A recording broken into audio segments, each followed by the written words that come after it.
Assalamualaikum warahmatullahi wabarakatuh. Salam sejahtera bagi kita semua.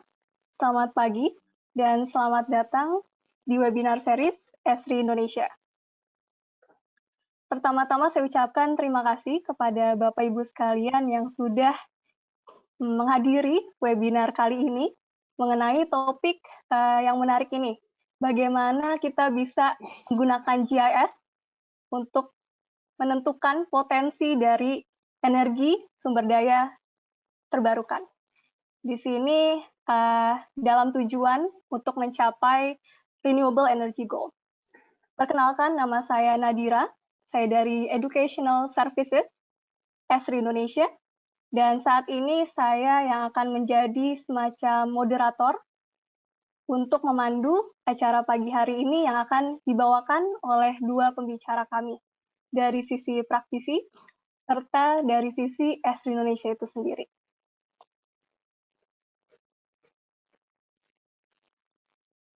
Sebelum saya memperkenalkan setiap pembicara kami, di sini saya ingin memberitahu bahwa Bapak Ibu bisa mengajukan pertanyaan selama masa presentasi berlangsung melalui GoToWebinar panel di question ini. Nanti akan ada sesi tanya jawab yang akan dibawakan oleh setiap pembicara, jadi setiap pertanyaan Bapak Ibu akan dijawab oleh pembicara kami. Selain itu, handout pun sudah ada di panel GoToWebinar sehingga Bapak Ibu sudah bisa mengambil PDF version dari materi setiap pembicara. Kemudian webinar kami selalu direkam sehingga Bapak Ibu bisa melihat kembali webinar hari ini ataupun webinar-webinar sebelumnya melalui website yang di mana Bapak Ibu telah registrasi serta YouTube channel Esri Indonesia. Nah, di sini saya akan langsung memperkenalkan satu persatu pembicara kita pagi hari ini. Ya, dari sisi praktisi saya ingin memperkenalkan Pak Hokop Situngkir. Selamat pagi, Pak Hokop. Ya, Pak Hokop ini, pagi Pak. Pak Hokop ini merupakan pendiri dari Foundation atau Yayasan ID Next Leader, serta mantan direktur dari PT Waskita Karya Energi.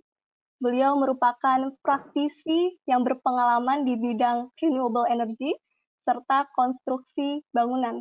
Beliau memiliki sudah banyak pengalaman dekade gitu di banyak industri, dan salah satunya beliau juga berkecimpung di NGO atau non-profit organization, dan beberapa NGO yang beliau kelola selain ID Next Leader, yaitu ada KUN Humanitarian System, kemudian sebagai Technical Advisor di PT Daya Bumi Energi, serta beliau juga merupakan founder dan presiden direktur dari PT Energi Inovasi Desa Kota. Dan beberapa proyek mengenai renewable energy yang beliau telah lakukan adalah mengenai hydro power plant di Bengkulu, di Sumatera Barat, serta ada di Jawa Barat. Seperti itu.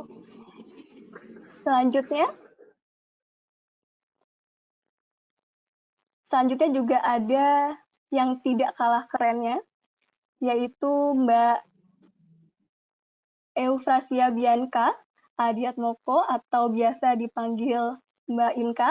Beliau merupakan solution engineer di Esri Indonesia yang fokus untuk memberikan solusi pada sektor natural resources atau sumber daya alam, khususnya di bidang mining.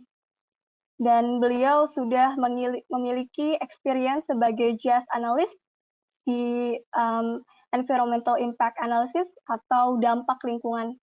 Beliau juga memiliki master degree di natural resource management. Halo Mbak Inka, terima kasih sudah menyanggupi menjadi pembicara di webinar kali ini. Sama-sama. Ya, mungkin di sini pembicara pertama, yaitu dari Pak Hokop. Oh ya, sebelum itu saya ingin memperkenalkan juga Pak Cahyo. di sini sudah ada Pak Cahyo. Pak Cahyo merupakan lead dari industri lead dari semua industri, beliau yang lead dari itu, leader dari itu. Nah, di sini beliau juga bergabung di sini. Jadi saya akan langsung memberikan screen kepada pembicara pertama kami, yaitu Pak Hokop. Apakah Bapak sudah siap untuk screen-nya? Oke. Ya. So, my screen. Kelihatan ya? Sudah kelihatan? Iya, sudah kelihatan, Pak. Sebentar. Oke. Ya, selamat pagi rekan-rekan semua, teman-teman pecinta renewable energy di seluruh Indonesia. Senang sekali bisa memberikan paparan sedikit di acara yang dipandu oleh ESRI Indonesia ini. Assalamualaikum warahmatullahi wabarakatuh. Salam sejahtera buat kita semua. Di sini saya mengambil sebuah judul paparan yang mungkin related juga dengan ilmu saya. Saya coba kaitin dengan building information modeling. Using GIS to meet renewable energy and to fulfill BIM idea atau building information modeling idea. Nah, sebenarnya kalau Prakata sebelum ini sebenarnya konsep GIS ini sudah tua ya, sudah lama. Saya ingat sekali sewaktu saya sama Pak Cahyo kuliah dulu, ini ngetren banget nih, lagi ngetrennya soal GIS, dan tak disangka ternyata sekarang itu hampir semua hampir semua yang sifatnya itu engineering, bahkan yang bersifat sosial juga udah mempergunakan GIS untuk macam-macam mapping. Ada yang untuk mapping sosial kompleksitas kita, ada yang berkaitan langsung dengan dunia engineering atau desain dan lain-lain sebagainya. Dan itu sudah berkembang banget, apalagi sekarang sudah banyak platform, sudah banyak piranti, sudah bisa connect ke segala hal. Internet of Things itu jadi lebih mudah untuk dilakukan. Nah, ini kondisi bicara tentang energi terbarukan, saya akan mulai dengan kondisi climate change kita juga sekarang di dunia ini ya. Nah, ini kalau kita boleh lihat itu, yang di sebelah kiri itu adalah perubahan suhu dari tahun ke tahun, temperatur anomali kita di dunia dari tahun ke tahun, diambil dari tahun 1900-an sampai sekarang. Dan itu kalau boleh lihat ada grafiknya itu makin hari makin tahun itu memanas, temperatur anomali kita tuh semakin panas, dan itu berdasarkan survei NASA, juga mappingnya itu, dan bisa kita akses di webnya NASA. Itu kita lihat kalau terjadi pencairan es di kutub utara. Nah, secara impact mungkin bisa kita lihat di sini, yaitu impact-nya itu. Jadi sebenarnya per tahun itu panas bumi itu yang bahkan diakibatkan oleh karbon dan emisi karbon dan lain-lain itu bisa up sampai 1 derajat Celcius. Nah, kalau kita lihat ini impact itu, kalau misalnya meningkat sampai 4 derajat Celcius panas buminya, apa yang terjadi? Gitu. Bahkan di sini udah ada ancaman-ancaman tertentu ya. Dia dibilang kalau naik sampai 4 derajat Celcius maka Bangladesh underwater. Billions of refugees itu akan terjadi gitu. Jadi ada hal-hal yang bisa berbau impact dan segala macam. Nah, posisi Indonesia sendiri sekarang itu di emisi karbon per kapitanya itu di antara 15 negara kontributor terbesar, kita itu adalah urutan ke-14. Jadi kita luar biasa banget nih ya. Jadi di antara ratusan negara, kita di posisi 14 yang paling tinggi untuk emisi karbon atau penyumbang emisi karbon terbesar di seluruh dunia.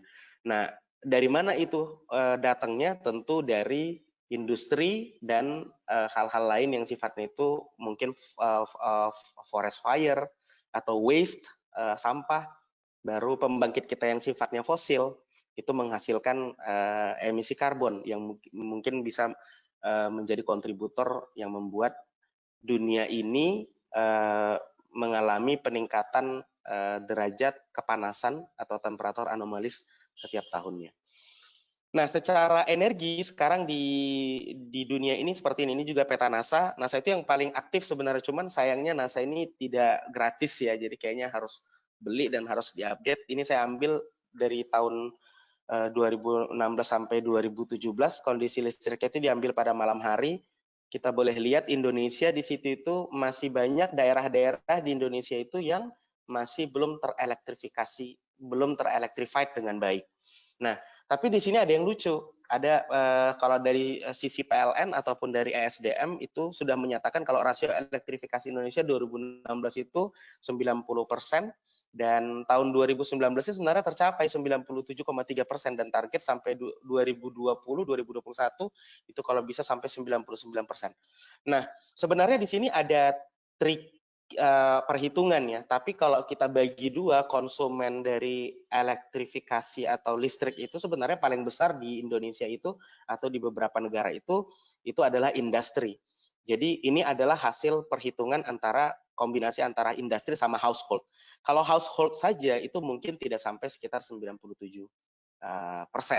Karena masih ada sekitar kalau kita bicara tentang daerah ya, dari 76.000 desa berdasarkan data dari Kementerian Desa kemarin saya baru advising di Kementerian Pedesaan, Kementerian Desa dan Transmigrasi, itu ada sekitar 2.500 desa tak berlistrik. Purely tak berlistrik. Interkoneksi di daerah itu tidak ada. Gitu. Dan itu sebanyak 450-annya itu berada di daerah Papua dari 2.500 desa tak berlistrik dari 76.000. Nah, tapi ada kategori lagi dari 2.500 mungkin ada sekitar 10 ribuan desa itu listriknya tidak menentu dalam kategori masih ada pemadaman sementara, masih tidak kontinu, baru isolated area dan segala macamnya. Itu konflik-konflik yang sering terjadi dengan kondisi elektrifikasi. Nah, kita ditolong oleh industri kita yang berkembang sangat pesat sehingga rasio elektrifikasi kita bisa bertahan di angka yang cukup signifikan itu sekitar 97%. Nah, apa yang terjadi dengan dunia apa namanya itu energi kita, terutama kita ambil dari sudut pandang renewable energy. Nah, ini adalah data yang kita olah dari Kementerian SDM sama RUPTL PLN. Nanti mungkin Mbak Bianca juga akan saying the same thing atau mungkin nah ini juga ada yang lucu nih, data di ESDM sama di PLN sama kuota per daerah atau yang lebih dikenal sekarang itu DPT, daftar penyedia terpilih, ada kuota di situ, itu sering tidak sinkron, tapi tidak sinkronnya di potensi. Artinya apa? Sebenarnya mapping renewable energy atau potensi energi kita ini sepertinya perlu lebih dikembangkan. Karena terakhir yang saya baca itu yang paling terakhir yang mengeluarkan tentang menyusun semua apa namanya itu potensi potensi energi kita itu secara energi terbarukan itu kalau nggak salah ada perusahaan dari Jepang. Nah, itu yang bekerja sama PLN, sama satu perusahaan dari Jerman itu bekerja sama juga sama PLN. Nah, kita harapkan maunya ini disinkronize dengan kondisi aktual sekarang, mungkin konsep GIS dan ESRIM bisa bantu pemerintah untuk mapping lebih clear lagi tentang potensi energi terbarukan. Nah, kondisinya sekarang itu total pembangkit tenaga listrik terpasang di Indonesia itu average itu sekitar 70 gigawatt dan rencana pemerintah hingga 2020 itu akan menambah pembangkit sekitar 23.000 megawatt dengan struktur 67% dari fosil dan 33% dari renewable energy. Ini adalah sinkronisasi dari data di Kementerian SDM sama PLN di tahun 2019 dan disempurnakan di awal sebelum COVID 2020 kemarin. Tapi RUPTL belum dikeluarkan untuk yang 2020. Kita tinggal menunggu saja apakah ada hal-hal yang signifikan secara potensial itu berubah. Nah, tapi apa namanya? Kalau boleh kita lihat, pemerintah punya cita-cita ingin menambah pembangkit 23.000. Sebenarnya kalau cuman dari mengandalkan potensi energi baru terbarukan itu udah cover karena total potensi EBT kita sekarang dari data yang sudah kita compile itu sekitar 22 gigawatt. 22 gigawatt sama 23 gigawatt itu beda 1000 kan? 1000 megawatt atau 1 gigawatt. Nah, kondisinya kalau kondisi itu kenapa nggak semua aja dialihkan ke pembangkit EBT? Nah, energi terbarukan itu punya banyak spesifikasi. Nah, ini adalah pembagian atau struktur energi terbarukan, itu ada PLTA sekitar 40% dari total yang mau dibangun atau total potensi, ada PLTP, panas bumi, ada PLTS, surya, ada PLTBM, biomass, include juga di sini itu waste to energy, ada PLTB, bayu atau angin, tenaga angin, PLTTD, tidal. Ini juga sudah pernah kita guidance sama PU untuk jembatan tidal di Flores. Nah, ini adalah struktur-struktur pembagiannya. Nah, dengan kondisi seperti itu, ada kecenderungan mungkin EBT ini kita fokuskan sampai 23.000 megawatt untuk dikembangkan untuk mengcover cita-cita pemerintah.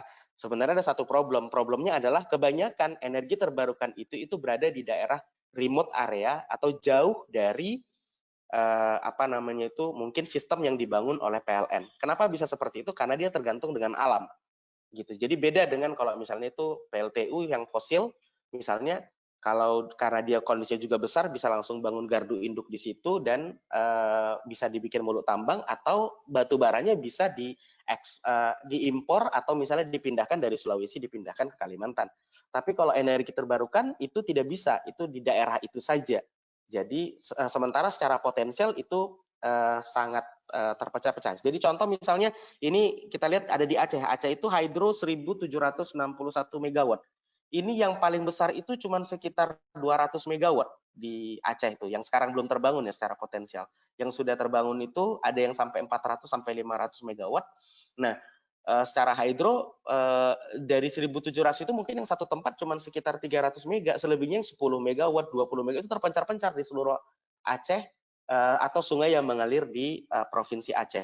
Demikian juga terjadi di beberapa daerah dan sehingga ada kecenderungan renewable energy itu kesannya itu jauh dari sistem yang dibangun oleh PLN dan butuh pengorbanan untuk membangun interconnection system kepada PLN. Itu yang mungkin agak sedikit susah atau menjadi boundaries atau bottleneck untuk membangun atau mengembangkan renewable energy untuk menggantikan 23.000 megawatt cita-cita pemerintah sampai 2024 nanti. Nah, ini yang pernah saya telaah di seluruh Indonesia. Ini saya sudah keliling Indonesia dan kebetulan ini agak nepotisme sedikit ya, karena saya orang Sumatera Utara, kebanyakan Sumatera Utara yang saya teliti di situ. Oke, itu sebaran secara potensi yang saya teliti dan itu masih seperbagian dari 22.000 potensi energi yang ada di Indonesia secara renewable energy. Nah, apa yang terjadi dengan Indonesia dengan energi terbarukannya sekarang itu seperti yang tadi disampaikan di awal, kalau energi terbarukan itu jauh dari sistem interkoneksi dan dia bisa isolated dan harus ada dibangun lagi sebuah sistem untuk bisa menjamah potensi renewable energy ini. Nah, itu case pertama. Tapi kasus yang kedua itu dari tahun 2015 sampai 2020 kemarin, 2020 terutama di bulan 1 atau bulan 2 sebelum Covid kemarin, ternyata secara regulasi energi terbarukan juga banyak perubahan. Tapi we are trying to be positive on it gitu, karena kita lihat memang energi terbarukan itu banyak sekali cabangnya dan itu harus diakomodir dan masing-masing daerah itu pasti punya pasti punya kuotanya sendiri, kebutuhannya sendiri, pasti growth demand-nya pun masing-masing itu ada, sehingga peraturan pemerintah dari sisi Permen SDM atau peraturan Menteri SDM sampai ke mungkin PLN sekarang adalah satu-satunya off-taker kalau kita bikin IPP atau Independent Power Purchase. Nah, itu jadi sering mengalami perubahan atau penyesuaian.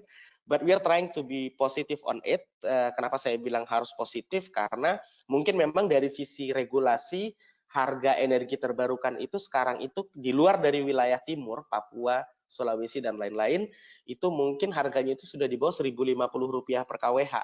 Kalau kita bicara listrik ya, bukan biofuel ya. Kalau misalnya kita bicara listrik itu harganya itu bisa dibilang di bawah Rp1.050 per kWh yang sebenarnya kalau secara finansial secara pendekatan finansial mungkin agak diperlukan ekstra untuk melakukan optimasi di bagian desain agar cost-nya secara capex itu turun sehingga secara finansial mungkin masih layak secara finansial untuk dikembangkan.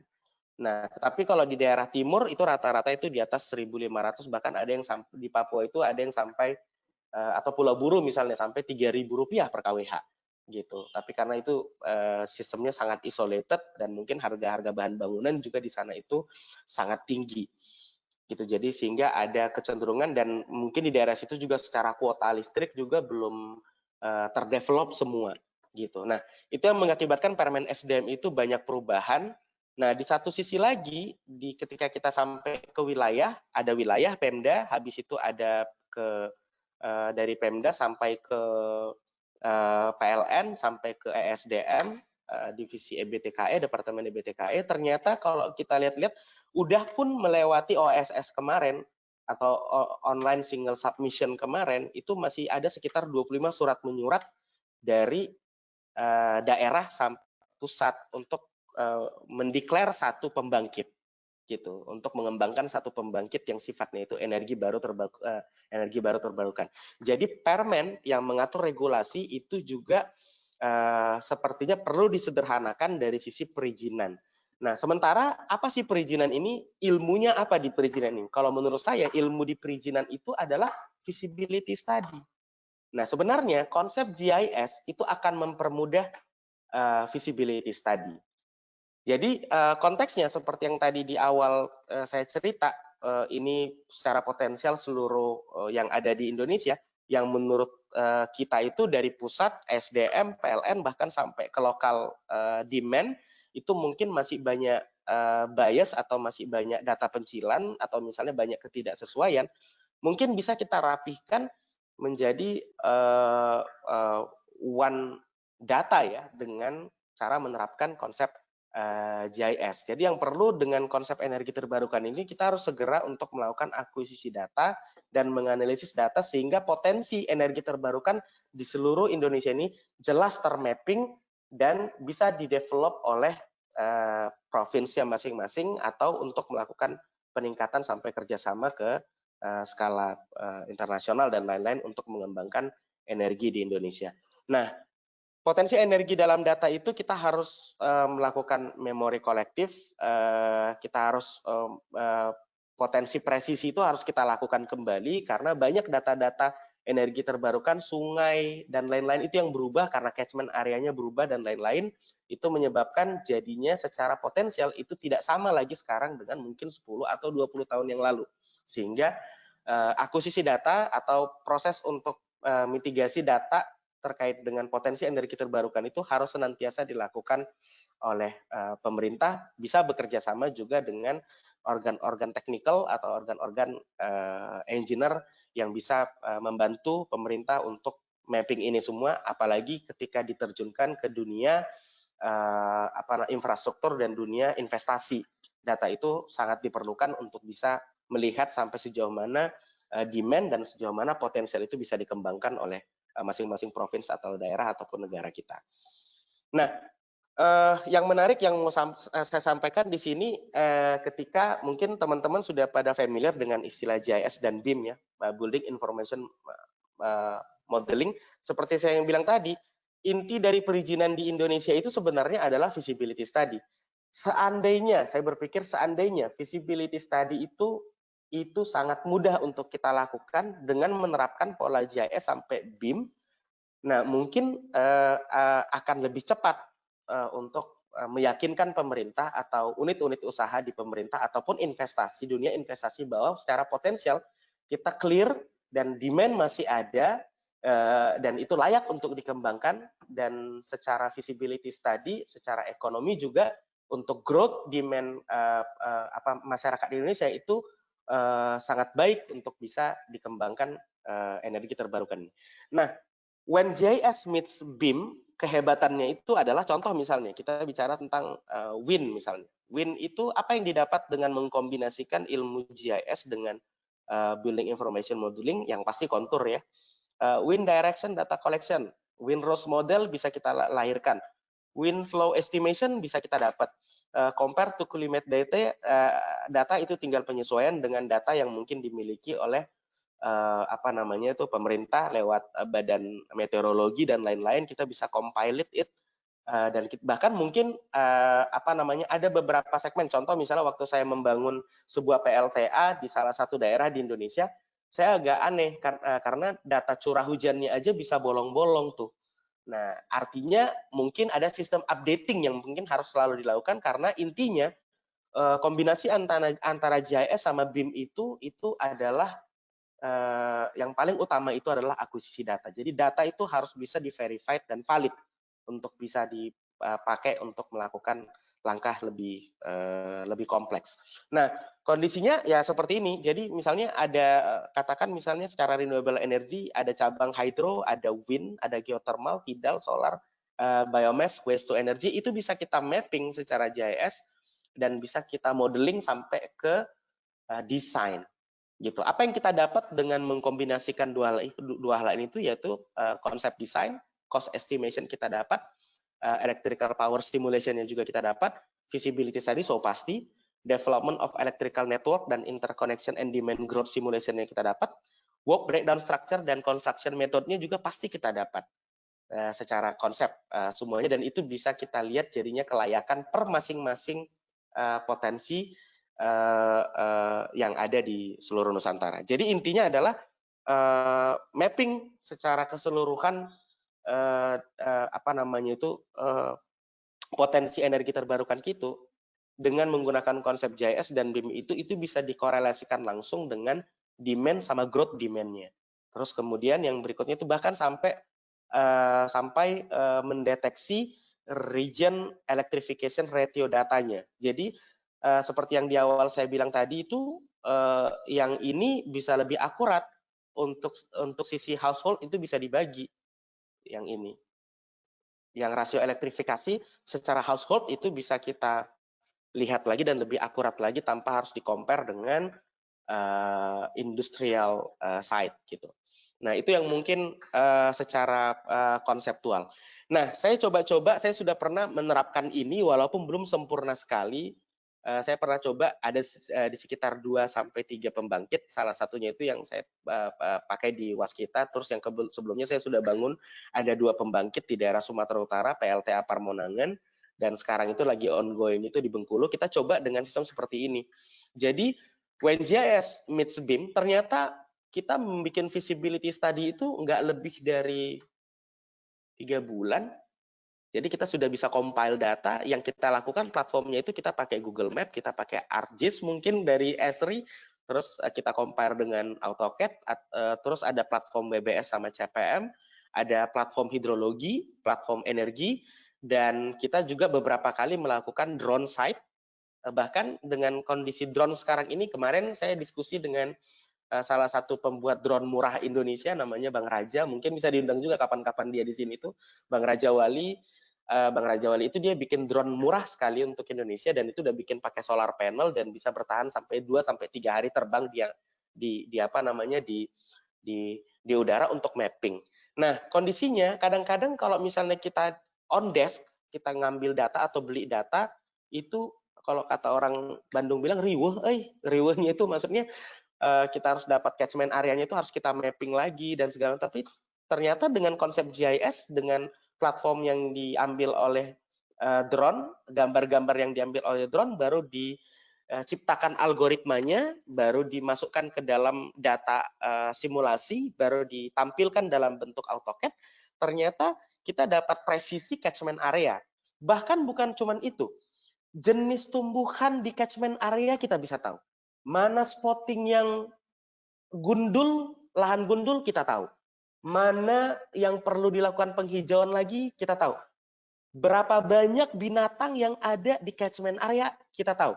Kecenderungan prediksi kalau misalnya catchment area-nya itu bisa menyebabkan daerah aliran sungai selama 5 atau 10 tahun ke depan tidak berjalan dengan baik, itu bisa kita prediksi dengan konsep ini.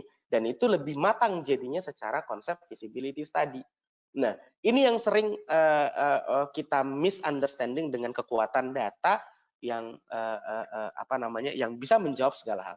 Bahkan bukan cuma situ, ketika kita dapat, kita bahkan bisa membuat sampai ke grand design.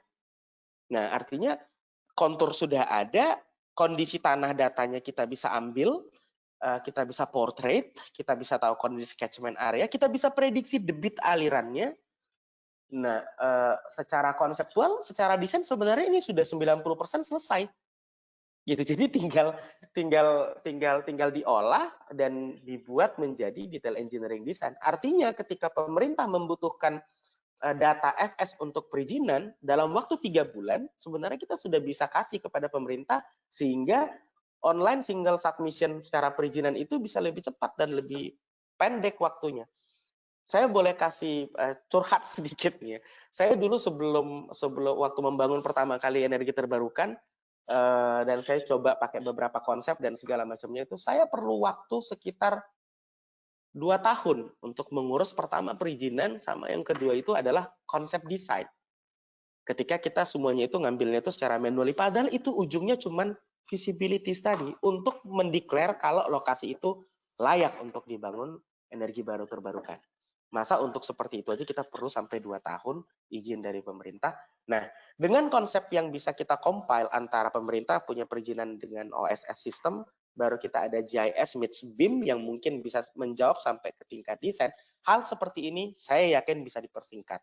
Sehingga fokus kita tinggal membangun dan melaksanakan platform detail engineering design untuk melakukan pembangunan dan bisa melakukan akselerasi pembangunan di tempat-tempat atau positioning yang sekarang ada secara potensial seperti kita lihat tadi di awal. Nah, itu juga terjadi untuk pembangkit-pembangkit yang lain. Kayak misalnya Tidal juga bisa dibaca datanya gitu. Dan itu tinggal kita compile aja dengan data-data yang ada di pemerintah atau misalnya di departemen-departemen badan-badan tertentu yang bisa kita compile, baru kita baca secara secara platform yang ada, karena sekarang sudah banyak banget platform. Dan saya tadi di awal diskusi ini juga nanya-nanya seberapa matang sekarang konsep GIS sama BIM-nya ArcGIS. Ternyata ArcGIS juga sudah bisa menjawab sampai ke sisi desain, bahkan detailnya itu sampai ke detail engineering. Bahkan untuk pola monitoring desain atau pola monitoring pelaksanaan construction juga secara platform ArcGIS juga bisa. Nah, saya rasa ini bisa dilakukan karena kita berhasil memapping semua potensi ini dengan akurat, dan kita bisa mempertanggungjawabkan data itu karena kita compile dengan ragam data yang lain, dan kita langsung membuat itu dalam konsep-konsep desain. Jadi satu daerah yang seperti PLN dan ESDM ini bikin, itu bukan cuma menjawab secara potensi saja, tapi juga turut menjawab konsep desain apa yang tepat untuk dilakukan untuk mengcover kekurangan listrik di daerah tersebut. Nah, itu mungkin yang bisa saya paparkan, dan saya menceritakan ini berdasarkan pengalaman saya saja. Ini kebetulan gambaran dari yang pernah saya bikin, salah satu pembangkit yang saya bikin dari 4 yang sudah saya bangun. Sekarang itu kita lagi ongoing sama Kementerian Desa untuk surya, untuk sekitar 2.500 desa tak berlistrik tadi. Jadi kita mau menawarkan konsep surya sama konsep angin, tetapi kembali lagi itu diperlukan akuisisi data atau pengambilan data awal yang bisa termodelkan dengan baik untuk menghasilkan konsep desain yang tepat untuk daerah tersebut. Mungkin dari sini Esri bisa bantu untuk 2.500 desa nanti, mungkin bisa bantu kita untuk melakukan agar bisa akselerasi pembangunan bisa lebih baik. Saya rasa itu aja yang mungkin saya bisa sampaikan, mungkin nanti dilanjutkan dengan sesi tanya jawab secara singkat. Thank you. Baik, terima kasih banyak Pak Hokop atas insight-nya dari pengalaman pribadi langsung ya. Mantap sekali dari praktisi langsungnya. Sekarang saya akan lanjutkan kepada materi kedua, yaitu dari sisi teknologinya. Saya berikan layar saya kepada Mbak Inka.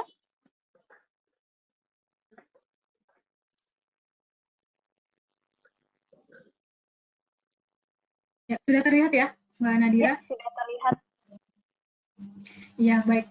Terima kasih banyak Pak Hokop atas materinya. Jadi kalau tadi Pak Hokop membawakan dari sisi regulation, kemudian juga ada integrasi antara GIS dengan BIM untuk renewable energy. Kali ini saya akan membawakan juga dari segi utilisasi GIS atau location intelligence konsepnya untuk renewable energy resources ini atau energi terbarukan. Nah, sebelum kita masuk ke sesi teknikalnya, mungkin saya akan meng-highlight juga beberapa hal yang kita akan dapatkan materinya dari sesi webinar saya kali ini. Jadi yang pertama, nanti saya akan menjelaskan bahwa dengan utilisasi JS kita bisa mendapatkan insight dan juga pemahaman mengenai area yang potensial untuk renewable energy. Kemudian juga utilisasi JS atau konsep location intelligence ini bisa membantu kita juga untuk melakukan data enrichment atau pengkayaan informasi, membantu kita untuk melakukan analisis misalnya site selection. Nah, kemudian utilisasi JS ini juga bisa membantu kita untuk mengukur potensial supply untuk suatu renewable energy. Di sini saya menggunakan case solar power. Kemudian kita juga bisa menganalisis variabel-variabel yang berkaitan dengan potensi satu renewable energy. Contoh case-nya di sini adalah untuk geothermal potensial. Dan dengan analisis antar variabel tadi, kita juga bisa melakukan monitoring untuk produksi dan melakukan analisis risiko juga. Dan yang terakhir adalah utilisasi JS, itu juga bisa mensupport stakeholders terkait, kemudian juga bisa mengakomodasi sharing dan kolaborasi antar tim kerja, kemudian juga antar institusi. Nah, sebelum kita masuk dari sisi teknikalnya atau ke bagian analisis, mungkin kita perlu tahu juga target dan capaian pemerintah terkait renewable energy. Bahwa sebenarnya yang gencar atau yang tertarik dengan bahasan renewable energy ini bukan hanya kita saja atau masyarakat saja, tetapi pemerintah juga memiliki program-program terkait. Dan mereka cukup gencar juga. Kita bisa lihat di sini bahwa mereka mentargetkan untuk tahun ini ada produksi PLTP atau geothermal. Ini cukup besar, yaitu sebesar 16.000 gigawatt hour.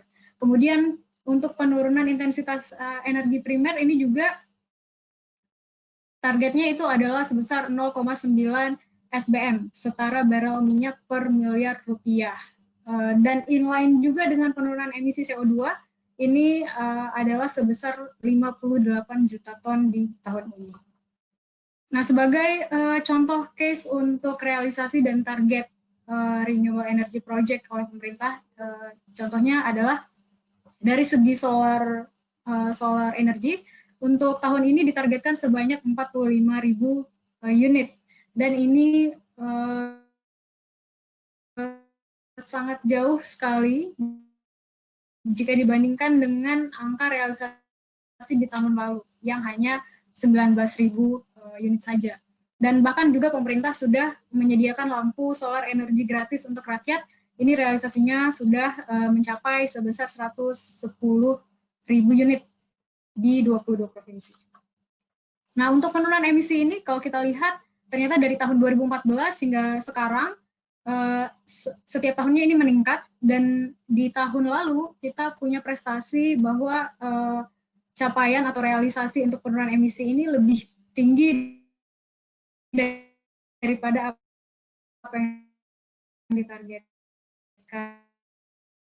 Nah, seharusnya di tahun ini tidak menutup kemungkinan juga bahwa realisasinya akan lebih tinggi daripada target untuk seiring penurunan emisi CO2 tadi, ternyata kapasitas hingga sekarang yang berimplikasi juga pada penurunan komponen energi primer. Misalnya di sini BBM di dalam bauran energi. Yang terjadi penurunan dari tahun 2014 hingga tahun 2020 sekarang ini. Nah, kemudian pertanyaan yang muncul adalah mengapa kita perlu gencar-gencarnya mencari alternatif energi baru? Mengapa juga pemerintah menargetkan besaran yang cukup tinggi juga untuk renewable energy project? Nah, karena alasan-alasan berikut ini. Jadi yang pertama adalah karena emisinya rendah, kemudian karena emisinya yang rendah itu bisa mempertahankan kualitas lingkungan atau bisa menjaga juga kualitas kesehatan manusia. Lalu energi supply-nya itu cukup sustainable, kemudian bisa membuka economic opportunity, harga energinya itu cukup stabil, kemudian menjadi sistem energi yang resilient.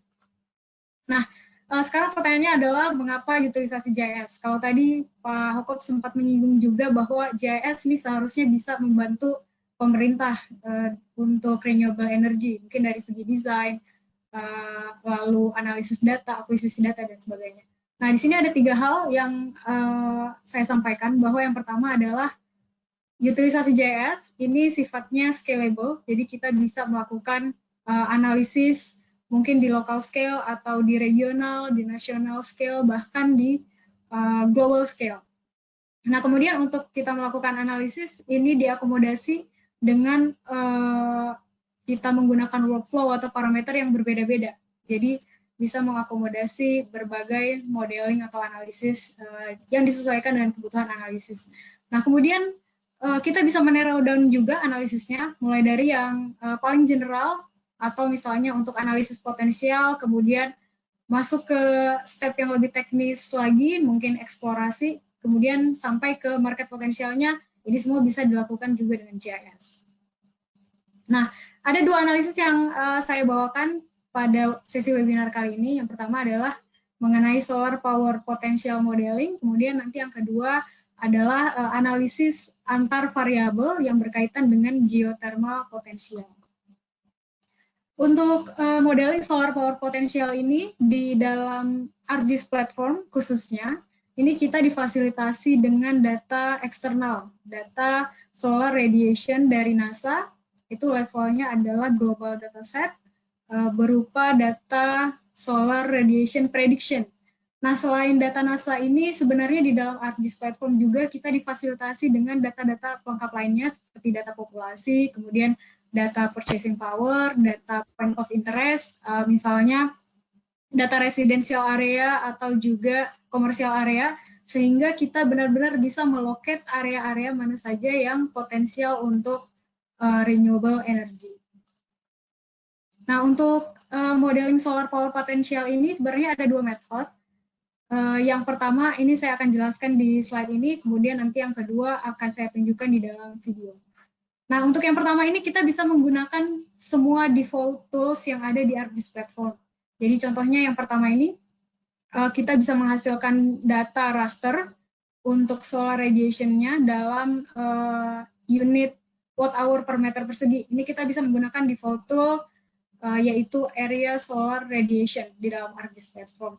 Nah, kemudian dari situ kita bisa melakukan suitability analysis dengan mempertimbangkan berbagai kriteria. Contohnya di sini adalah slope, misalnya kurang dari 45 derajat untuk building rooftop, kemudian minimum solar radiation-nya adalah sekitar 800 kWh per meter persegi. Lalu building orientation-nya, misalnya kalau di Indonesia, khususnya di Pulau Jawa, itu sebaiknya north facing atau menghadap ke utara, supaya energi mataharinya bisa diperoleh lebih maksimal. Lalu rooftop size-nya kira-kira minimal 30 meter persegi, supaya nanti biaya instalasi solar panelnya itu tidak lebih dari produksi energi yang kita bisa dapatkan. Nah, kemudian kita bisa mengkalkulate solar radiation-nya tadi, itu per building, jadi yang tadi masih per meter persegi, ini kita kalikan juga dengan luasan building footprint-nya, atau dengan default tool di ArcGIS platform, yaitu zonal statistic. Dan kemudian yang terakhir, kita mengkonvert informasi solar radiation value tadi ke dalam bentuk potential power yang kita bisa consume. Di sini mempertimbangkan juga aspek conversion efficiency sebesar 15%, artinya dari total solar radiation value tadi, hanya 15% yang kita bisa convert ke electricity. Nah, kemudian kita pertimbangkan juga installation performance ratio-nya di sini sebesar 86%. Ini artinya adalah energi yang dapat di-maintain dalam instalasi solar panel nantinya itu hanyalah 86%. Artinya akan ada 14% system loss atau energy loss. Nah, untuk yang metode kedua, ini kita bisa menggunakan ArcGIS Solution Package yang kita bisa download di Esri website secara gratis. Kita bisa download, lalu kita bisa deploy di ArcGIS Pro kita masing-masing. Nah, di dalam Solution Package ini, untuk assess solar radiation, ada 4 tools yang setelah ini akan saya tunjukkan dari video. Nah, jadi dalam video ini, saya menggunakan input layer berupa 3 data ini, data scene layer, proposed solar panel, kemudian sebaran pohon, dan juga input berupa building footprint. Di sini sudah ada informasi elevasinya, sehingga saya bisa extrude ke dalam 3D maps. Nah, ArcGIS Solution Package tadi kita bisa akses dari task di dalam katalog panel. Nah, kemudian untuk proses pertama, ini saya calculate solar radiation rasternya. Saya juga gunakan data DTM untuk surface modelnya. Kemudian dalam detik yang sama kita langsung mendapatkan hasil solar radiation value-nya. Nah, untuk tahapan selanjutnya, kita tentunya perlu mengkalkulasi solar radiation ini di atas building rooftop-nya supaya kita bisa mengetahui berapa potensial energi yang kita bisa dapatkan. Nah, dalam detik yang sama juga ketika saya run, ini saya langsung mendapatkan hasil analisisnya. Gitu. Jadi sangat cepat. Kalau tadi Pak Hokop sempat mengatakan bahwa di dalam melakukan proyek atau analisis bisa membutuhkan waktu 2 tahun ya. Ini ternyata saya proses dalam detik yang sama juga langsung mendapatkan.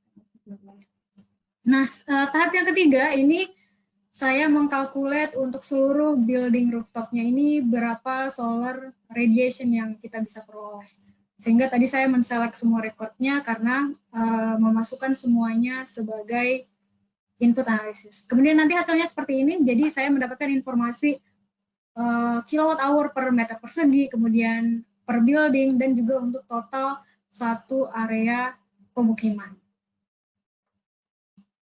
Nah, tahap yang terakhir ini adalah dari output analisis tadi, tentunya kita tidak ingin ini terbatas hanya untuk kita saja, tetapi kita juga bisa share informasi ini ke publik atau mungkin ke organisasi kita. Nah, ini kita share ke dalam cloud platform Esri atau dikenal sebagai ArcGIS Online. Ini saya mengkonvert terlebih dahulu menjadi scene layer package. Kemudian saya publish dan saya share ke sesama member di dalam organization ArcGIS Online saya, atau juga ke publik, itu juga bisa. Nah, kemudian di dalam cloud platform ini saya sudah mendapatkan data yang tadi baru saya publish berupa scene layer package. Nah, data yang sudah terpublish ini nantinya kita bisa membuat satu dashboard dengan infographics sehingga map atau yang tadi kita sudah produce itu bisa lebih meaningful dan bisa lebih dimengerti oleh orang banyak. Nah, kira-kira dashboardnya akan menjadi seperti ini. Jadi di sini saya mencantumkan juga informasi mengenai total solar energy di satu area ini. Ternyata setelah dikalkulasi ada sebesar 170.000 kWh per hari. Nah, kemudian di sini kita bisa bandingkan juga dengan rata-rata daily consumption. Kalau ini study area-nya adalah di USA dan berdasarkan EPA, USA EPA, Environmental Protection Agency di sana, rata-rata daily consumption energy per building atau per household itu adalah sebesar 30 kWh per hari per building. Nah, ternyata dari hasil kalkulasi tadi kita dapatkan bahwa jika satu area ini dipasang instalasi solar power, maka sebenarnya untuk kebutuhan harian ini sudah sangat mencukupi karena yang kita peroleh energinya bisa mencapai 50 kWh per hari per building. Nah, kemudian next-nya adalah analisis antar variabel yang berkaitan dengan geothermal potensial. Nah, di sini variabel yang saya gunakan adalah variabel-variabel yang pada umumnya mempengaruhi geothermal potensial, seperti jarak dengan sumber-sumber air panas atau hot spring, kemudian juga nilai resistivity, lalu ada alteration zone, lalu ada caldera margin, dan beberapa variabel yang nanti kita bisa lihat sama-sama setelah ini. Nah, di sini saya tidak hanya bekerja dari ArcGIS platform saja, tetapi saya juga menggunakan R programming platform di sini dengan melibatkan juga tentunya spatial dan statistics libraries. Nah, di platform R ini saya lakukan smoothing trend atau smoothing rate. Ini tujuannya adalah untuk remove beberapa outlier yang ada di dalam data geothermal potential saya. Nah, di sini saya menggunakan metode empirical Bayesian rate yang kemudian analisisnya itu diintegrasikan dengan platform ArcGIS. Lalu saya juga melakukan hotspot analisis di dalam ArcGIS platform. Ini berdasarkan tadi empirical Bayesian rate output yang saya lakukan di dalam R platform. Dan yang terakhir adalah saya kembali ke R, lalu saya meng-create correlation matrix-nya di antara variabel-variabel tadi. Ini untuk mengevaluasi hubungan di antara keduanya dan untuk mencari hubungan bagi analisis resiko juga. Nah, ini adalah hasil hotspot analisis yang dilakukan di dalam ArcGIS. Hasilnya adalah area merah ini hotspot, lalu juga area biru cold spot. Ini artinya adalah di sini terjadi peningkatan geothermal index, nilai geothermal index dalam kurun waktu analisis yang signifikan secara statistik, baik dari segi spasialnya maupun dari segi temporalnya. Begitu juga dengan yang cold spot di sini, berarti terjadi penurunan dari geothermal index dalam suatu kurun waktu tertentu secara signifikan, baik itu dari segi spasial maupun dari segi temporalnya. Nah, ini adalah hasil yang saya proses di R platform. Jadi di sini warna merah menggambarkan bahwa ada korelasi positif yang tinggi antara satu variabel ke variabel lainnya. Kemudian warna biru di sini artinya adalah korelasinya negatif, namun cukup tinggi. Kemudian 0 di sini atau angka yang mendekati 0, ini berarti bahwa tidak ada korelasi di antara kedua variabel yang kita analisis. Nah, di sini yang menarik adalah kita mendapatkan dua variabel. Jadi ini sumbu X dan sumbu Y. Sumbu X ini mempengaruhi sumbu Y. Nah, ini ada dua variabel yang mempengaruhi variabel di sumbu Y ini. Jadi fault distance atau jarak dari area patahan ini ternyata mempengaruhi nilai resistivity.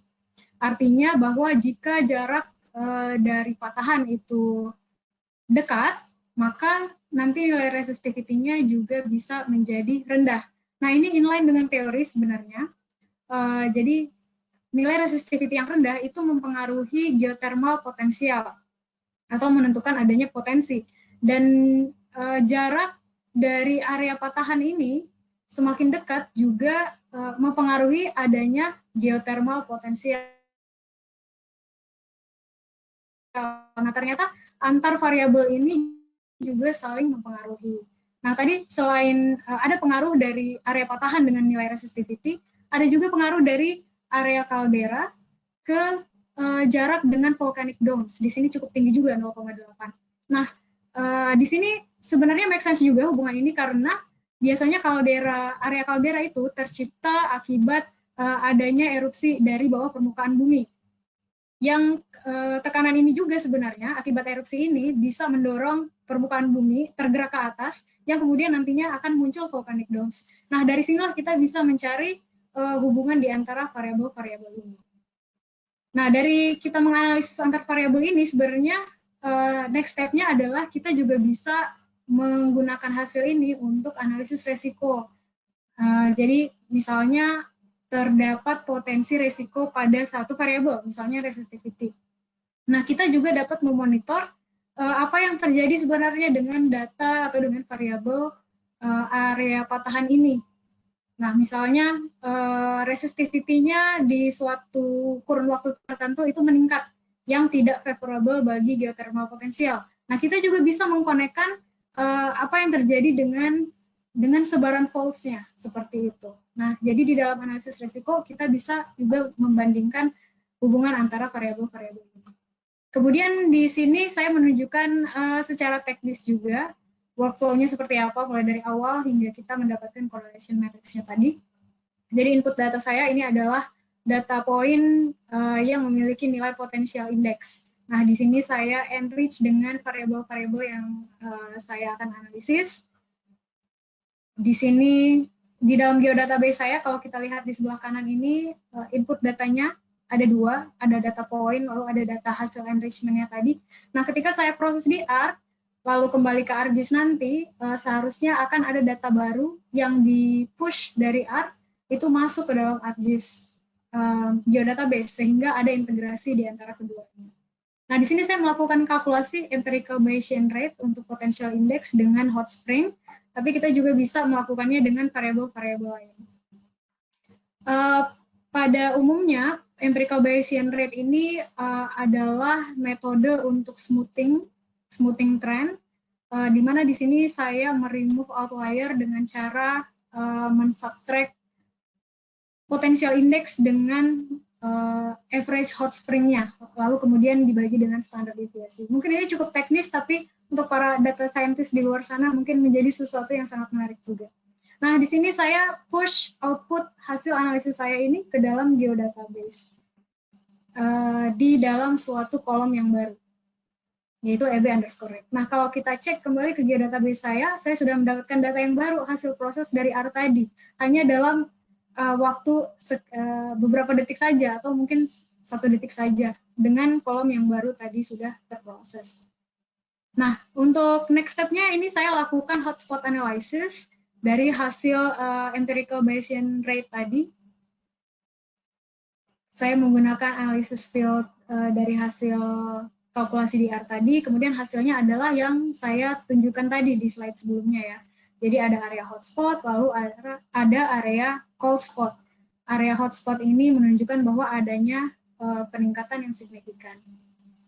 Nah, kemudian saya kembali lagi ke R untuk meng-create correlation matrix-nya, supaya kita bisa mengetahui hubungan antar variabel tadi. Yang hasilnya juga tadi sudah saya sampaikan di slide sebelumnya seperti ini. Jadi yang ini adalah sumbu X2 di sini, kemudian yang menggantikan sumbu Y ini adalah X1. Jadi X2 di sini mempengaruhi X1. Nah, kalau kita lihat ini tadi ternyata ada 2 variabel yang mempengaruhi 2 variabel lainnya di sumbu X1. Jadi area patahan ini mempengaruhi nilai resistivity, kemudian area kaldera ini juga ternyata mempengaruhi area volkanik. Nah, sebagai wrap up dari sesi yang saya bawakan ini, utilisasi GIS bisa membantu kita untuk memanage dan memproses semua data, memberikan kita insight juga dari informasi yang diolah, kemudian bisa juga memfasilitasi para stakeholder untuk bisa saling sharing dan kolaborasi data, kemudian hasil analisis atau modeling. Baik itu di dalam satu tim yang sama ataupun antar tim yang berbeda maupun antar institusi yang berbeda. Nah, teknologi GIS melalui ArcGIS platform ini juga merupakan platform yang kompleks dan juga platform yang komprehensif. Karena yang pertama bisa menyediakan end-to-end solution, kita bisa difasilitasi untuk melakukan end-to-end analisis, tadi mulai dari potensial energinya seperti apa, kemudian analisis antar variabelnya, hingga analisis untuk resiko, kemudian juga integrasi dengan data eksternal tadi, data dari NASA, kemudian data-data pendukung lainnya, populasi, point of interest, dan sebagainya. Dan selain data yang diintegrasikan ke dalam platform ArcGIS, ini juga kita mengintegrasikan platform lain, yaitu R programming platform tadi.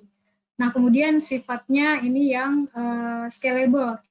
Kita bisa menyesuaikan dengan kebutuhan analisis kita. Jadi bisa local scale, bisa regional, bahkan sampai global scale untuk analisisnya.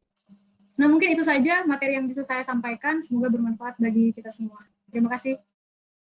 Baik, terima kasih Mbak Inka atas insight-nya dari sisi teknologi ya mengenai renewable energy.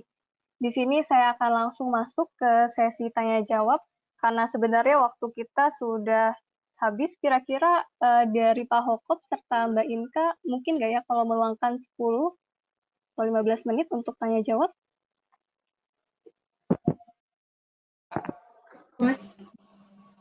Ya, sudah banyak pertanyaan-pertanyaan yang masuk sebenarnya. Jadi langsung saja ya. Baik. Di sini sebenarnya sudah banyak juga yang dijawab oleh Pak Hokop. Walaupun sebenarnya dijawabnya langsung sih Pak, tapi nggak apa-apa malah jadi sudah terjawab ya. Terima kasih banyak Pak Hokop. Jadi di sini saya langsung ke pertanyaan-pertanyaan yang belum terjawab. Ya, di sini ada Pak Iwan. Beliau dari PT Krakatau Daya Listrik dan ingin menanyakan bagaimana cara mengukur tinggi air untuk PLTMH dan PLTH. Mungkin ini bisa ke kedua pembicara ya, dari Mbak Inka dan Pak Hokop. Yang mana ya pertanyaannya? Sorry, maaf. Oh ya, ini saya masukkan ke Mbak Inka. mengenai cara mengukur tinggi air, Pak, untuk PLTMH dan PLTH. Oke. Mungkin Ini dari kebetulan Pak kayaknya ya? dari Krakatau tadi ya. Oh iya, Pak. Ya, bosnya dia itu direkturnya kemarin kontak saya tuh minta ikutan. Iya. Oke, sebenarnya ya sebenarnya ilmu tinggi muka air itu atau tinggi perbedaan tinggi ilmu yang dipakai untuk PLTM itu kan tinggi jatuh energi potensial yang dimiliki oleh air kan untuk jatuh dan itu akan menembak ke turbin. Biasanya kalau pembangkit listrik tenaga air itu akan diarahkan pakai penstock dan itu akan bermain di sudu-sudu turbin dan segala macamnya.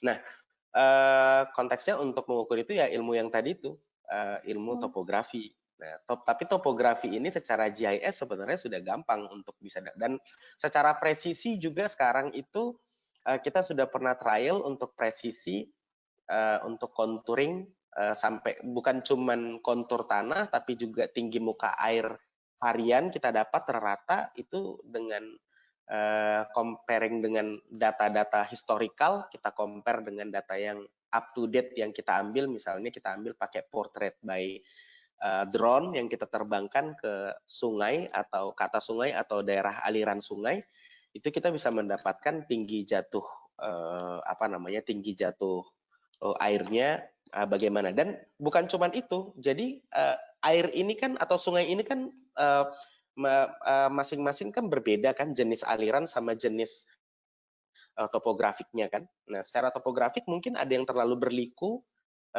padahal itu satu segmen yang bisa kita manfaatkan untuk pembangkit.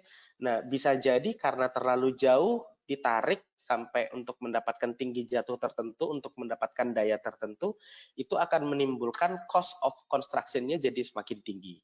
Gitu. Jadi sebenarnya permainannya di situ. Permainannya adalah mengestimasi head atau tinggi jatuh air untuk pemanfaatan hydropower plant secara ilmu tadi, ilmu topografi yang sudah gampang sekali kita dapatkan dengan konsep GIS dan lain-lain, bahkan udah sampai keluar ke sisi desain juga harusnya sudah bisa, karena saya sudah pernah menerapkannya. Bahkan manually bisa dengan compiling antara GIS sama BIM itu kan cuma masalah di waktu. Kalau kita secara BIM kita belum kuat, mungkin GIS-nya yang kita kuatin dulu.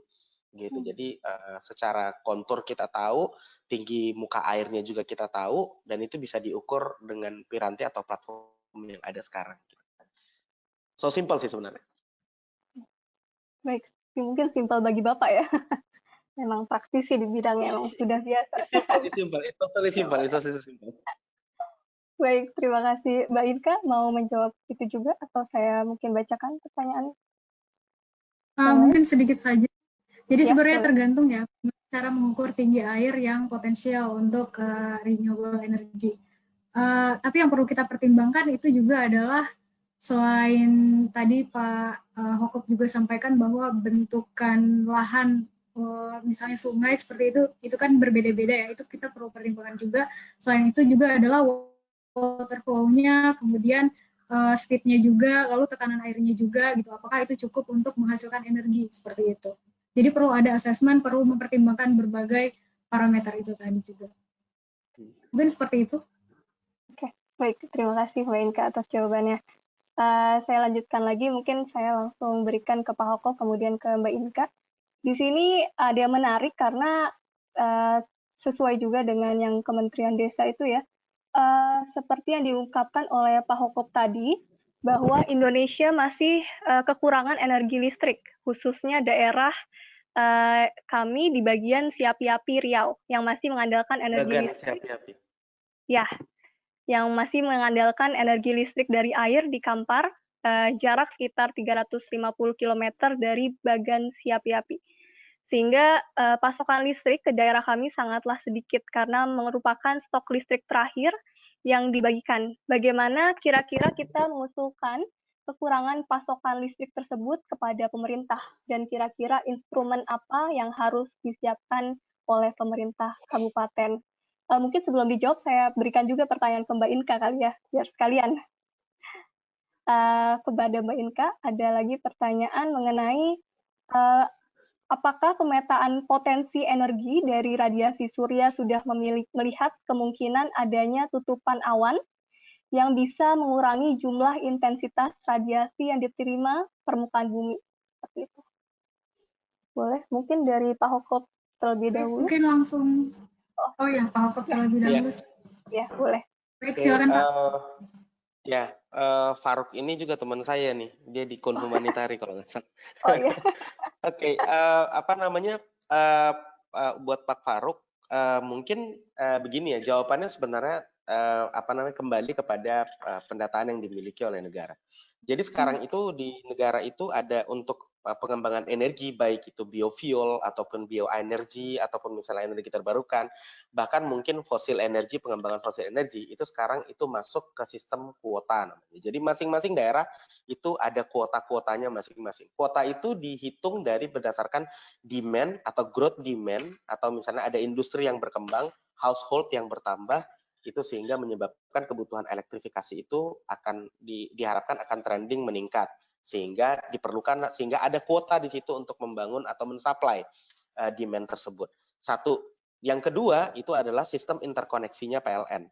Sistem interkoneksi PLN itu yang saya ceritakan di awal tadi, itu kadang-kadang begini, secara potensial daerah itu ada, demand pun mungkin mungkin ada juga, tapi kadang-kadang demand ini itu lebih akan berguna apabila kita deliver cukup jauh atau misalnya ke tetangga sebelah atau ke provinsi sebelah, sehingga karena di provinsi sebelah lah ada gardu induknya dan ada jaringan elektrifikasinya atau jaringan interkoneksinya, sehingga itu yang membuat beberapa faktor-faktor itu yang membuat ada hitungan kuota. Nah, kuota ini dibikin sama PLN sama ESDM itu pertama itu untuk menjawab seberapa banyak nanti pembangkit yang akan dibangun di daerah tersebut untuk mensuplai demand-nya. Itu yang pertama. Yang kedua, agitasi yang akan dilakukan PLN untuk memekarkan jaringan listriknya untuk menampung atau mengambil semua source energi ini untuk mengalirkannya ke beberapa daerah yang memerlukan.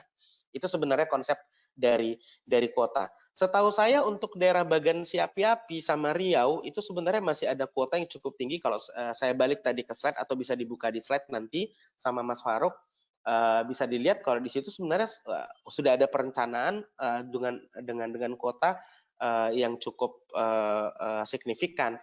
Nah, ini Kampar juga saya udah pernah ke situ sebenarnya, ke Kampar yang jaraknya sekitar 350 km dari Bagan Siapi-Api.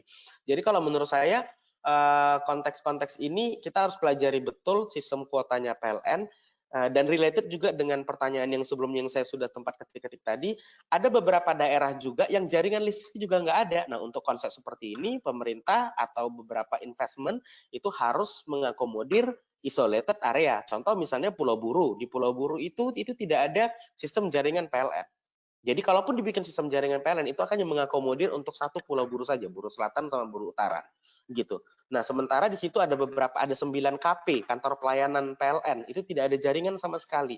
Dan itu memakai konsep diesel semua. Jadi per KP-KP itu ada diesel-diesel untuk menyalakan listrik, dan itu pun cuma di cover cuma sekitar 50 atau 60 household dengan satu kantor bupati atau kantor kecamatan, gitu. Nah, untuk kondisi yang seperti itu jawabannya adalah isolated interconnection sama isolated sistem pembangunan source of energinya, gitu. Jadi konsep-konsep seperti ini sebenarnya yang perlu menjadi jawaban.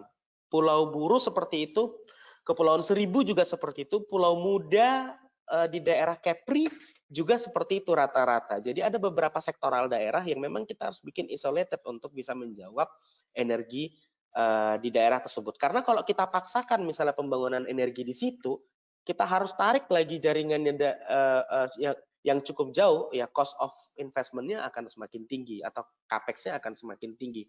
Jadi mungkin tidak akan menjadi jawaban untuk daerah tersebut. Demikian juga yang terjadi untuk sekitar katakan untuk desa-desa yang 2.500 desa. Kita sekarang lagi memitigasi konsep apa yang paling tepat tapi tetap didasari oleh data tadi. Kita harus tahu misalnya kayak tadi Mbak Bianca cerita tentang pengukuran apa namanya itu radiasi matahari dan secara potensi itu bagaimana. Mungkin teknologi itu kita harus terapkan di desa-desa untuk bisa mengetahui secara surya itu bisa di-develop Kak untuk mereka, jadi mereka isolated aja tanpa tergantung sama PLN, memanfaatkan energi terbarukannya, atau mungkin data Mbak Bianca lebih mekar lagi sampai ke wind-nya, karena sekarang kalau wind kelas kecil di bawah 10 kW itu murah, nggak mahal gitu. Kalau jangan kita bayangkan PLTB itu seperti di Sulawesi yang sidrap itu memang high cost, karena memang satu tower itu aja, tower Bayu itu aja itu bisa sampai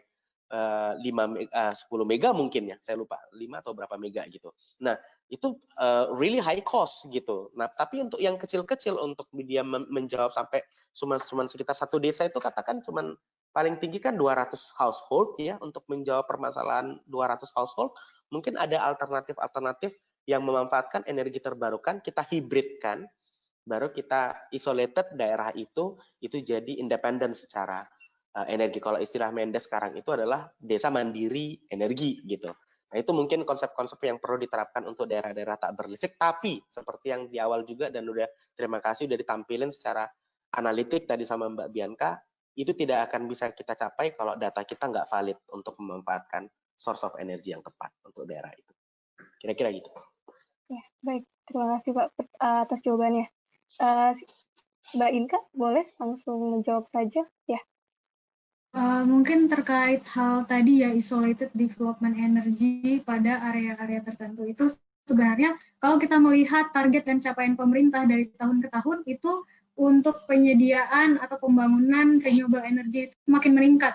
Nah, mungkin di tahun ini memang belum ditargetkan untuk kita membangun renewable energy pada area-area tersebut tadi ya yang disebutkan. Tapi mungkin di dalam 2 tahun mendatang atau 5 tahun mendatang, saya yakin seharusnya lama-kelamaan secara keseluruhan pemerintah sudah mulai membangun itu gitu di setiap area di Indonesia seharusnya. Melihat dari tren target dan capaian pemerintah ya. Seperti itu. Pastinya. Jadi seharusnya kita optimis, iya. Betul. Boleh dilanjutkan ke pertanyaan kedua mungkin ya, tadi ke Mbak Inka. Tadi kalau nggak salah mengenai data solar radiation-nya itu apakah mempertimbangkan aspek cloud ya, atau tutupan awan seperti itu. Nah, jadi data yang terintegrasi di ArcGIS Platform untuk mengkalkulasi solar radiation tadi itu adalah data dari NASA. Ini untuk data solar radiation prediction dan aktualnya sebenarnya.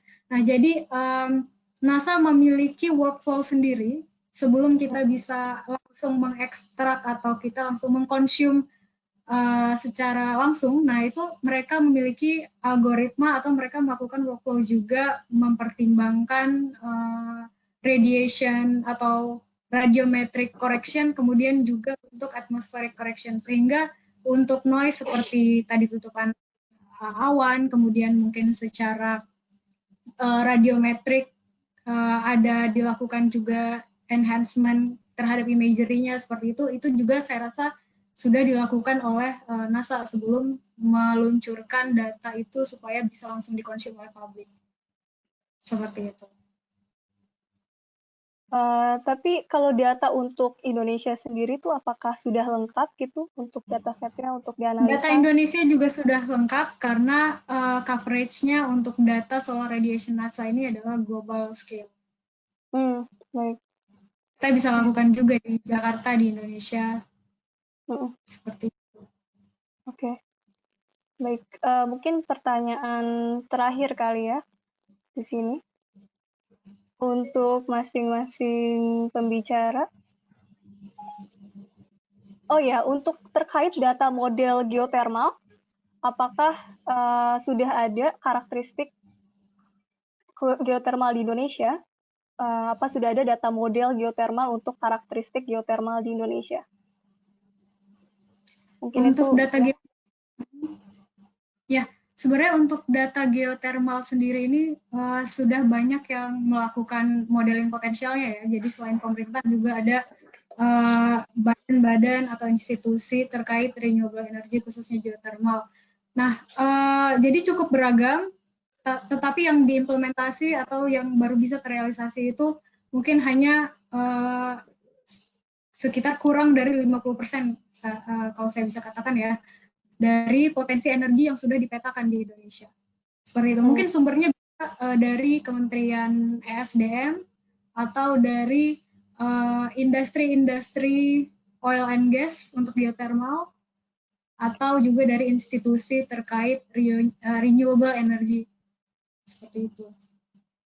Oke, baik. Ya, secara saya boleh nambahin sedikit, Pak. boleh nambahin Mbak Bianca sedikit tentang geothermal. Jadi saya ingat banget itu, saya pernah analitik geothermal itu di Pahae. Pahae itu kan di Sumatera, itu yang terbesar tuh untuk ini apa namanya itu untuk pembangunan geothermal. Nah, di situ juga kondisinya dulu sekitar 10 tahun yang lalu tuh, bahkan lebih ya 12 tahun yang lalu kita coba survei pertama kali. Memang yang mudah itu mendapatkan raw data. Raw data itu di SDM seperti kata Mbak Bianca itu kalau boleh dibilang secara analitik 10 tahun ke belakang itu raw data tentang potensi geothermal kita itu sudah ada di Kementerian SDM atau di perusahaan-perusahaan ataupun misalnya pemerintahan yang berkaitan dengan eksplorasi oil and gas dan segala macamnya. Apalagi waktu itu sempat juga di BNPB juga itu coba karena mereka memitigasi bencana dan segala macamnya untuk kawasan yang vulkanik itu juga ada beberapa data yang mungkin bisa kita tap in untuk potensial geothermal.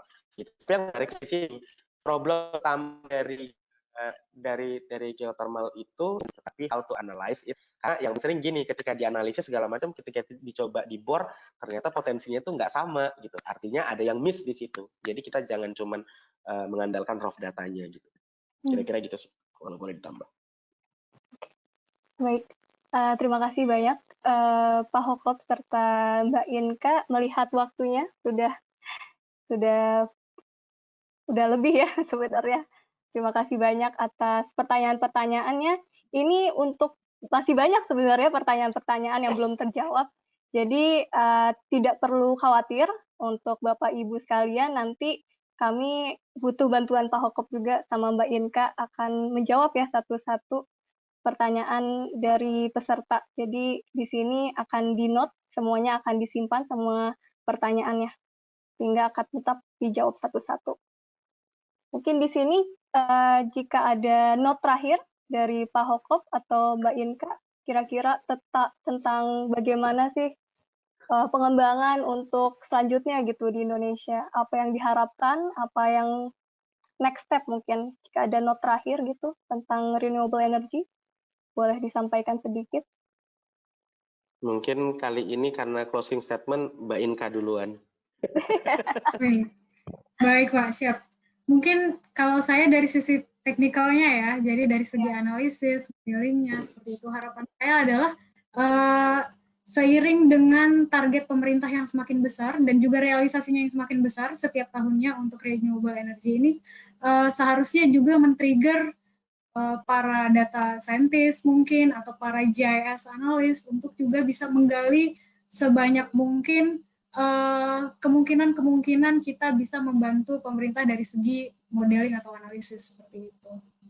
Untuk juga mereveal beberapa sumber baru untuk energi terbarukan ini dengan ya kapasitas kita sebagai orang teknis seperti itu.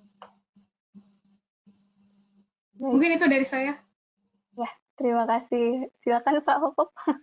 Ya, mungkin kalau saya secara closing statement, saya ingin kasih argumentasi seperti ini aja. Energi terbarukan itu harus kita kembalikan ranahnya ke ranah infrastruktur. Jadi susahnya memang membangunnya. Jadi terkait dengan data, analitik, baik itu sampai ke feasibility study, konsep desain, itu harusnya hal yang mudah kita akses dan hal yang mudah untuk kita lakukan. Platform-platform yang ada sekarang itu sudah sangat cukup untuk melakukan agitasi terhadap itu, sehingga kita mengenal potensi daerah kita, mengenal potensi energi terbarukan kita di daerah kita masing-masing, atau di seluruh wilayah Indonesia, sehingga merdeka listrik atau merdeka energi, baik itu sifatnya yang biofuel, memanfaatkan maksimalisasi biofuel ataupun bioenergi ataupun energi terbarukan, itu bisa growth sangat cepat. Seperti yang tadi di awal dibilang itu, kita punya potensi 22.000 atau 22 gigawatt sebenarnya. Dan itu pun kalau diverifikasi lagi, mungkin ketika datanya si Mbak Bianca diambil dari data satelit atau diterbangkan drone juga, atau pokoknya diakuisisi semua datanya, mungkin lebih, karena Indonesia ini kaya sekali gitu. Setiap pulau itu berdekatan pasti ada selatnya. Selat itu menghasilkan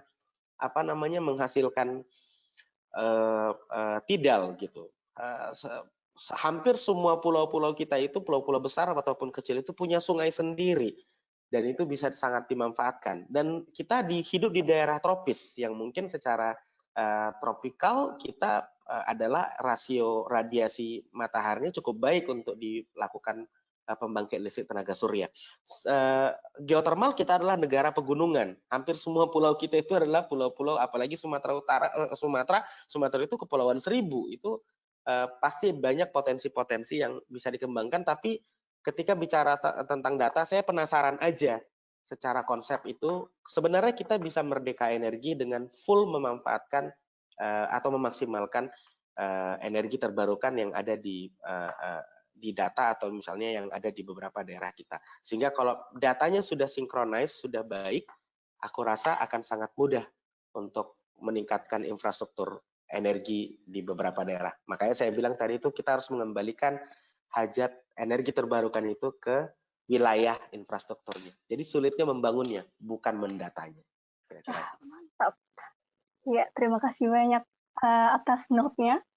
Dari sisi praktisi, kemudian dari sisi teknologinya juga. Terima kasih banyak. Semoga hasil dari webinar kali ini benar-benar bisa berkontribusi kepada masyarakat ya dalam pengembangan potensi energi terbarukan di Indonesia, karena potensi kita memang sangatlah banyak. Namun bagaimana cara untuk mengolahnya saja. Oh, ini sudah ada Pak Cahyo. Halo Pak Cahyo. Mungkin jika dari Pak Cahyo ada kata-kata sedikit, boleh Pak, sebelum saya tutup mungkin. Baik, terima kasih banyak. Pertama-tama kami dari SE Indonesia mengucapkan terima kasih banyak kepada Pak Hokop Situngkir, Mbak Bianca, Mbak Nadira, dan seluruh peserta webinar. Jadi beberapa hal yang saya catat merupakan kunci dari renewable energy ini adalah bahwa energi ini untuk semua. Message yang ingin disampaikan adalah energi untuk semua, bukan hanya sekedar untuk masyarakat, industri, tapi juga seluruh negara Indonesia. Harapannya seperti apa? Agar semua bisa merasakan manfaat dari energi yang diciptakan dan diberikan oleh alam. Sehingga ada beberapa hal, ada 5 hal yang saya catat tadi, memiliki kunci pesan dari renewable energy dengan memanfaatkan teknologi GIS ini. Yang pertama, GIS memiliki peran penting untuk data manajemen yang terpusat, sehingga persebaran elektrifikasi tersebut di Indonesia dapat terpetakan dengan lebih detail, termasuk potensi energi baru terbarukan di lingkungan dan di daerah masing-masing. Apa benefitnya? Ini untuk perencanaan jangka pendek, menengah, dan jangka panjang, untuk sustainable energy, untuk meningkatkan dan juga menuju perekonomian daerah. Perekonomian daerah ini terkait dengan energi tidak hanya sekedar untuk meningkatkan secara revenue potensial, PAD, dan seterusnya, tapi juga terkait dengan pendidikan. Sekarang sedang musimnya belajar dari rumah. Jika ada energi, itu akan sangat terbantu di daerah-daerah. Kita bisa membayangkan bahwa energi itu bisa meningkatkan kecerdasan anak bangsa dengan apa? Bisa mengakses terhadap informasi, baik itu dari media sosial, dari website, maupun juga dari guru-guru yang tersebar di seluruh Indonesia. Yang kedua adalah GIS juga dapat mempercepat proses integrasi data dan informasi geospasial untuk menghasilkan visibility tadi yang lebih cepat. Jika sebelumnya dibutuhkan waktu lebih dari 12 bulan, diharapkan dengan sistem informasi yang sudah terintegrasi ini akan bisa mempercepat visibility study tersebut. Sehingga dengan visibility study yang sudah dihasilkan bisa lebih cepat, itu akan masuk ke dalam proses pelaksanaan dan pembangunan infrastruktur untuk energi baru dan terbarukan. Kemudian yang ketiga, GIS dengan Building Information Modeling itu akan menjadi sebuah solusi yang terintegrasi dalam tahap perencanaan, pendesainan, kemudian infrastruktur di dalam membangun energi baru terbarukan. Urgensinya apa? Ini dengan sistem informasi yang terintegrasi akan memudahkan baik itu pemerintah, kontraktor, masyarakat, pemerintah daerah, maupun negara-negara pendonor untuk melakukan progress tracking dan monitoring, sekaligus untuk melihat impact atau efek terhadap lingkungan, baik itu lingkungan secara natural maupun lingkungan secara sosial. Sehingga dalam satu platform tersebut, itu bisa memiliki informasi yang terintegrasi, semua orang memiliki akses yang sama, di mana sebagai jargon kita di awal, yaitu energi untuk semua, informasi untuk semua, data untuk semua. Kemudian yang keempat, terkait dengan modeling di solar panel potensial, ini masuk ke dalam hal teknis, sehingga kita berharap bahwa dengan 2.500 desa yang mungkin belum terelektrifikasi, itu akan bisa terbantu dengan modeling solar panel potensial sudah disampaikan oleh Mbak Inka tadi sebelumnya. Sehingga seperti apa itu akan membantu pemerintah daerah, pemerintah pusat, kementerian, lembaga, itu bisa berintegrasi, memadukan platform, memadukan informasi dan data, agar bisa merencanakan bagaimana desain yang optimum untuk mengimplementasikan potensi tenaga surya di desa-desa yang belum terelektrifikasi. Dan kemudian yang kelima adalah potensi dari geothermal, itu diharapkan dengan GIS ini itu bisa memetakan baik itu geothermal yang dalam skala besar maupun geothermal dalam skala kecil. Nah, dengan harapan sustainable energy, kesinambungan energi, itu akan bisa membantu Indonesia itu agar lebih cepat lagi di dalam melakukan percepatan sustainable development. Ya, di dalam development goals, salah satunya adalah sustainable energy, dan kita sama-sama melihat bahwa GIS ini dapat menjadi platform yang mengintegrasikan semua data dan informasi, dan ini dapat digunakan untuk mengambil keputusan bagaimana agar sustainable energy ini dapat dicapai dengan cepat dan tepat. Mungkin gitu saja closing statement dari saya. Terima kasih banyak kepada para panelis, pembicara, webinar arranger, dan juga pada para peserta. Ya, kami mengapresiasi atas waktu, tenaga, dan kesempatan yang telah diberikan. Terima kasih. Assalamualaikum warahmatullahi wabarakatuh dari saya. Waalaikumsalam warahmatullahi wabarakatuh. Terima kasih banyak Pak Cahyo atas rangkumannya yang sangat komprehensif. Sebelum saya tutup, mungkin saya ingin menyampaikan juga untuk webinar selanjutnya, yaitu mengenai bagaimana pengelolaan geothermal. Jadi sekarang lebih spesifik lagi untuk geothermal yang juga nanti akan dibawakan dari Pertamina Geothermal Energy, selain dari Esri Indonesia di sini. Jadi Bapak Ibu bisa langsung connect dengan kami melalui sosial media ini, serta pertanyaan-pertanyaan yang belum sempat terjawab, bisa diakses melalui Agnesia atau Geonet. Itu adalah komunitas ArcGIS di Indonesia dan di dunia. Nanti akan kami kirimkan untuk linknya, dan rekaman bisa diakses melalui esrindonesia.co.id/webinar, serta di YouTube channel Esri Indonesia. Saya ucapkan terima kasih lagi sebanyak-banyaknya kepada Pak Hokop, serta Mbak Inka, dan Pak Cahyo yang sudah memberikan keynote terakhir tadi. Semoga apa yang kita sampaikan, apa yang sudah disampaikan pada hari ini, bisa bermanfaat bagi tidak hanya masyarakat, bagi negara, namun juga bagi praktisi dan semuanya. Oke. Baik, jadi saya tutup saja untuk sesi hari ini. Terima kasih banyak semuanya, dan sampai jumpa di webinar selanjutnya.